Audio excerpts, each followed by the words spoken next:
काले खां एक मुस्लिम परिवार में जन्मा व्यक्ति, ना कभी उसने भागवत सुनी, ना कभी उसने राम कथा सुनी, ना उसने कभी भक्ति अनुष्ठान किए, कभी गंगा जी में स्नान भी नहीं किया होगा, यमुना जल का पान भी नहीं किया होगा, बिल्कुल पवित्र नहीं था।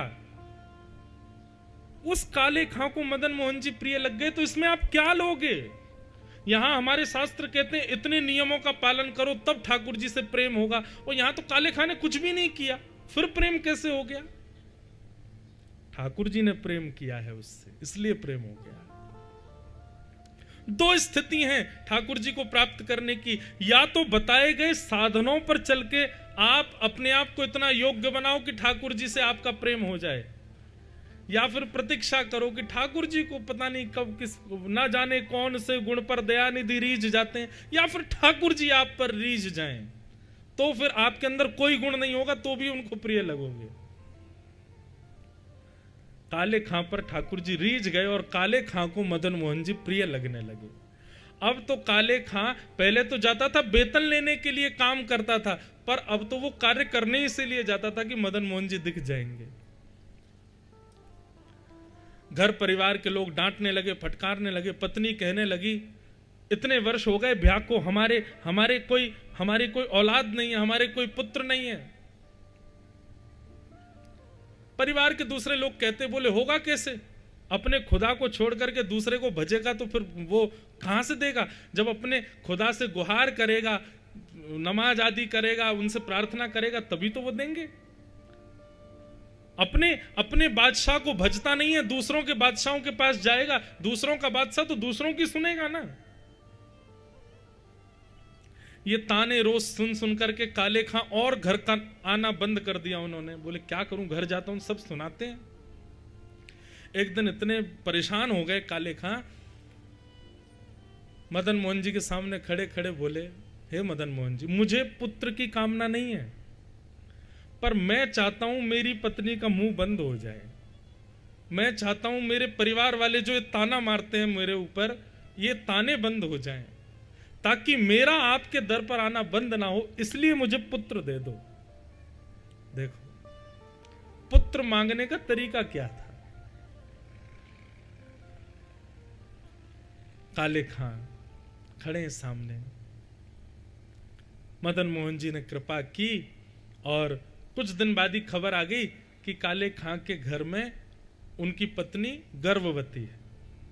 अब तो काले खां और जाते हैं और जितने लोग ताने मारते थे उनसे कहते थे, आप बोलो, अब तो मैंने खुदा को नहीं भजा, कहां से आ रहा है ये संतान? ये हमारे मदन मोहन जी दे रहे हैं।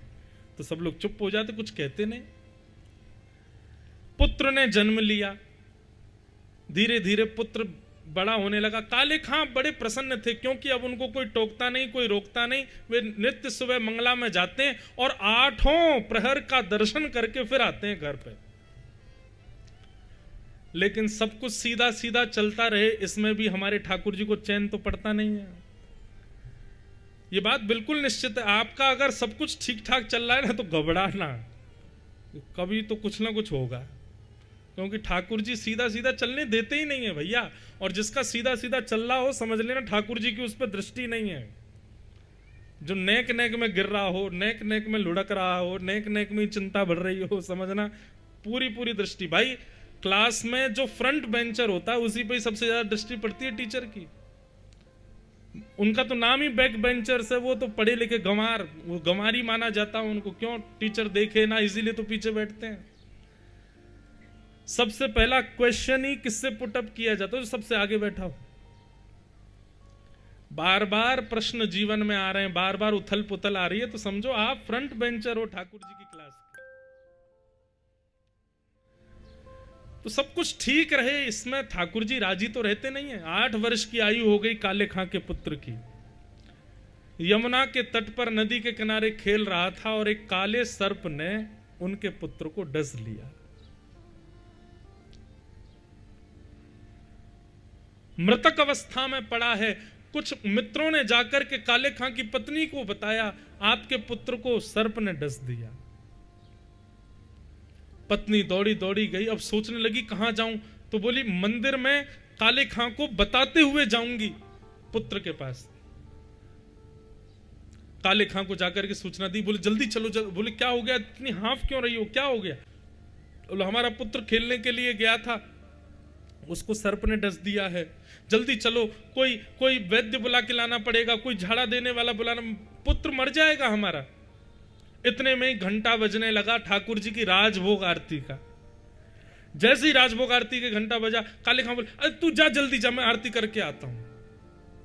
काले खां की पत्नी बोली तुम कैसे काफिर हो, हमारा पुत्र मरने वाला है, उसको सर्प ने डस दिया है, तुमको अभी भी ये कालिया दिख रहा है, इस मदन मोहन की शरण में बैठे हो। काले खां भूलो मत, इन्होंने ही दिया है वो हमको। बोले इन्होंने दिया है तो फिर ये बचा लें आज उसको। ऐसा कहकर के और भी कई बातें कहकर के पत्नी तो वहां से चली गई। काले खां मदन मोहन जी को देख रहे हैं, नेत्रों से आंसू गिर रहे हैं। काले खां कह रहे हैं आपको अच्छा नहीं लगता ना कि हम ठीक ठीक रहें? सब कुछ ठीक तो चल रहा था, 8 सालों से किसी ने मुझसे कुछ नहीं कहा, 8 सालों में एक दिन भी ऐसा नहीं गया कि मैंने आपकी कोई आरती छोड़ी हो, मेरे किसी भी दर्शन में अवकाश आया हो, फिर ये आज कौन सा नया खेल खेल दिया आपने? काले खां तो दर्शन करते रहे, ठाकुर जी को देखते रहे। इतने में ही पीछे से पत्नी अपने मृतक पुत्र, उसके मुख से झाग निकल रहा था, पूरा शरीर नीला पड़ गया था, उस पुत्र को ला करके काले खां के बगल में रख दिया, मदन मोहन जी के मंदिर के देहली के बाहर। बोलो बहुत कहते हो ना कि मदन मोहन जी ने दिया है, कह दो उनसे कि बचाएं इसको।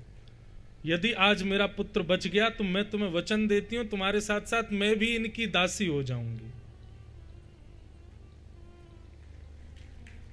बात तो सुनो पहले पूरी, अभी बचने तो दो उसको। आप लोग भी पहले ही पूरा क्लाइमेक्स खत्म कर देते। काले खां सामने खड़े हैं। बंधुओं, काले खां की भक्ति में एक बात देखी, उसने कभी भी अपने लिए कुछ नहीं कहा ठाकुर जी से। वो अभी भी मदन मोहन जी से कहता है कि नाथ, मुझे ये नहीं चाहिए कि आप मेरे पुत्र को बचाओ, मैं बस ये चाहता हूं कि आप मुझसे छूटो, ऐसा कुछ भी मेरे साथ ना हो। अगर आप मुझे ये वचन देते हो कि मेरे पुत्र की मृत्यु पर आप मुझसे दूर नहीं होगे तो मुझे ये भी स्वीकार है, लेकिन यदि मेरे परिवार ने आपको मुझसे दूर किया और उसमें कारण पुत्र की मृत्यु बने, तो मैं आपसे हाथ जोड़ के प्रार्थना करता हूं इसको बचाओ। मैं इसके बिना रह सकता हूं, परिवार के बिना रह सकता हूं, लेकिन आपके बिना नहीं रह सकता, और मेरा परिवार मुझे आपके संग रहने नहीं देगा। तब आज भी मदन मोहन जी के मंदिर में ये पंक्ति गाई जाती है कभी कभी आरती के बाद। उर्दू के अल्फाज हैं काले खां के।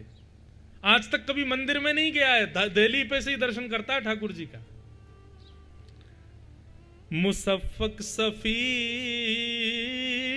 रफ़ीक दिल दोस्त मेरे, अपने पुत्र के शव के सामने मदन मोहन जी से काले खां कह रहा है, मेरी नजदीकी हकीकी ख्याल कीजिए,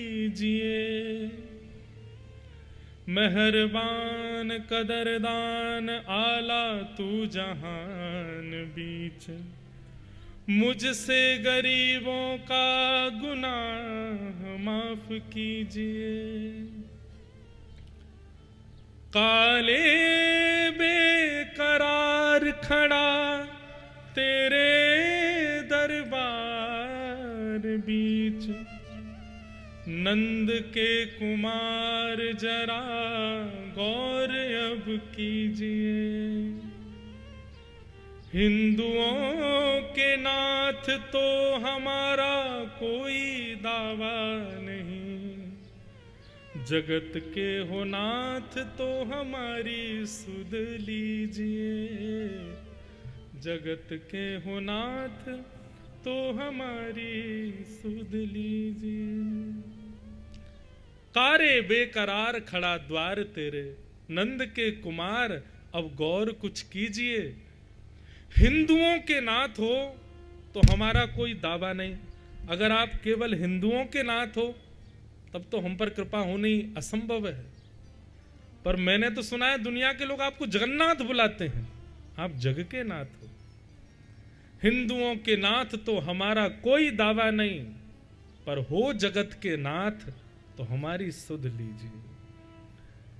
काले खां ने ये पंक्ति जैसे ही पूर्ण की, पूर्ण करते ही देखा कि काले खां के हाथ को पकड़ा उसका पुत्र बगल में खड़ा है। काले खां ने जैसे ही देखा अपने पुत्र को, पुत्र कहने लगा, पिताजी वो कहां है? बोले कौन? बोले जिसने आकर के मुझको उठाया, जो मुझसे अभी वचन देके गया कि तू उठ जा, मैं तेरे साथ खेलूंगा। मैं लेट रहा था, मैं कह रहा था नहीं मुझे तो सोना है, मैं तो जा रहा हूं, मुझे नहीं आना वापस, लेकिन वो मुझे वचन देके गया कि तू अगर आएगा तो मैं तेरे साथ खेलूंगा। वो कहां है? काले खां बोला किसकी बात कर रहे हो? बोले सांवला सा था, उसमें से चंदन की सुगंधी आ रही थी, कटाक्ष नेत्र थे। पिताजी नेत्र कोई देख ले तो ऐसा लगे कि ऐसे नेत्र दुनिया में किसी के नहीं, ऐसी सुंदर मुस्कान थी। पिताजी वो कहां है?